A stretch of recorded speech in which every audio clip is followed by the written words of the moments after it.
গত পরশুদিন আমাদের রাজ্য সরকারের তাদের যে নানা ধরনের ব্যর্থতা ঢাকার জন্য আমাদের রাজ্যের পুলিশের যিনি সর্বোচ্চ আধিকারিক তাকে দিয়ে অনেক কথা বলানোর চেষ্টা হয়েছিল যে এই রাজ্যের মধ্যে আইন শৃঙ্খলা নাকি সম্পূর্ণ নিয়ন্ত্রণে আছে, মানুষ অপার শান্তিতে বসবাস করছে।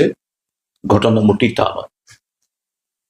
আজকে সকালবেলা ফটিকরাই থানার অধীন যে কাঞ্চনবাড়ি একটা জায়গা আছে, এই ফটিকরাই থেকে কাঞ্চনবাড়ি যাওয়ার পথে সেখানে বৈরবথলি নামক একটা জায়গা, সেখানে কিছু সংখ্যালঘু পরিবারের মানুষ আছেন, তাদের কিছু দোকানপাটও আছে, একটা কাঠের দোকানও আছে, লাইসেন্স করা কাঠ বিক্রেতা।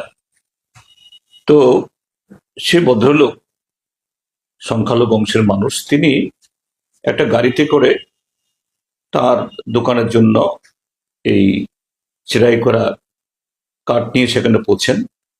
তখন সেখানে কিছু যুবক হাজির হয়। এই সময়তে বোধহয় ওই এলাকাতে কোনো একটা মেলা হয়, সেই মেলা চাঁদা দিতে হবে। নিশ্চয়ই এলাকার যুবক, জানা পরিচিত মানুষ, হয়তো বেশি অনেক টাকা চাঁদা চেয়েছে, সেভাবে চাঁদা দিতে রাজি হননি। এরপর তাদের মধ্যে একটা বচসা হয়। এই বচসার পর থেকেই ওই চাঁদা যারা চাইতে গেছে, এই যুবকরা, তারা সেখানে যে সম্প্রদায়গত একটা গুজব রটিয়ে দেয়, হই হল্লোড় শুরু করে। আর বাইরে থেকে দলে দলে লোক গিয়ে এই সংখ্যালঘু পরিবারের দোকান, সেখানে কিছু বাড়ি, এখানে গিয়ে হামলা শুরু করে এবং গাড়িতে আগুন লাগিয়ে দেয়, সে দোকানে আগুন লাগিয়ে দেয়, বাড়ি এবং একটা ধর্মীয় প্রতিষ্ঠান। কেন এরকম ঘটনা? আমাদের রাজ্যে এবং বিশেষ করে সেই ফটিকরায় যে বিধানসভা কেন্দ্র, সেখানকার যিনি মুরব্বী, প্রতিনিয়ত এই হিংসার চাষ করে যাচ্ছে। আর তার শিকার হচ্ছেন এই নিরীহ নাগরিকগুলো, সংখ্যাগরিষ্ঠ অংশের। এবং তাদের মধ্যে যেহেতু প্রশাসনিকভাবে, সাংবিধানিকভাবে যিনি নেতৃত্ব দেবেন, তার মুখ থেকে এভাবে হিংসার উস্কানি ইত্যাদি, তো একটা ছোট্ট ঘটনায় সেখানে এরকম একটা ঘটনা হয়ে গেল। এবং আমরা শুনেছি প্রায় সকাল 9টা থেকে এ ঘটনা শুরু হয়েছে। আগুন লাগানোর পর ফায়ার সার্ভিসকে খবর দেওয়া হয়েছিল, ফায়ার সার্ভিসকে যেতে দেওয়া হয়নি। প্রায় ঘন্টা 1.5-2 ঘন্টা পরে ফায়ার সার্ভিসকে পৌঁছলেও কিছু রক্ষা করতে পারেনি। অর্থাৎ কয়েকটা পরিবারের তারা সর্বশান্ত হয়ে গেল। আমি 10টা নাগাদ আসলে সকালবেলা অফিসে এসেছি, তখনই 2টো ফোন পাই, ঠিক এরকম একটা ঘটনা ঘটছে, আপনি খবর নিন। তো আমি আমাদের পার্টির লোকদেরকে বলি, তোমরা তাড়াতাড়ি যাও, যে ঘটনাই হোক এটা রাশ টেনে ধরার চেষ্টা করো, উত্তেজনা প্রশমিত করার জন্য। এবং তাদের সাথে কথা বলার সাথে সাথেই পুলিশের ডিজি সাহেব, ধানকর সাহেবকে আমি ফোন করি। তিনি এক রিংয়ের পরেই আমার ফোন ধরেন এবং তিনি মানে সক্রিয় ছিলেন, অর্থাৎ ওই ঘটনা তিনি যে তদারকি করছিলেন বোঝা গেল। আমি বললো, স্যার ফটিকরে ঘটনা তো? হ্যাঁ, আমি সেটাই স্যার, লাঠি চার্জ করাচ্ছি আমি এক্ষুনি হস্তক্ষেপ করছি। অর্থাৎ তিনি খুবই সক্রিয়তা দেখিয়েছেন এবং সঙ্গে সঙ্গেই বলেছেন। আমি বললাম, ঠিক আছে, যে আমি আর কথা বলছি না, আপনি একটা জরুরি কাজ করছেন, আপনি নিয়ন্ত্রণে আনুন।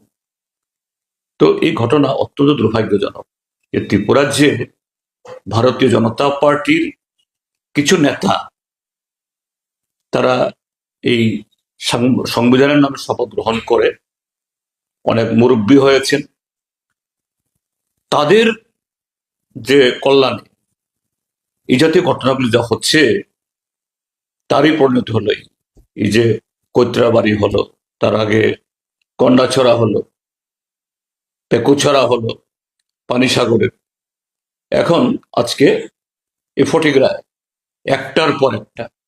আমি সেই জন্যই বলছিলাম যে আমাদের ডিজিপি মহোদয় ভদ্রলোক, ভালো মানুষ, কিন্তু তাকে দিয়েও সরকার তাদের কলঙ্ক ঢাকার চেষ্টা করানো হচ্ছে যে না, ত্রিপুরাজ্যে কোনো শান্তি নেই।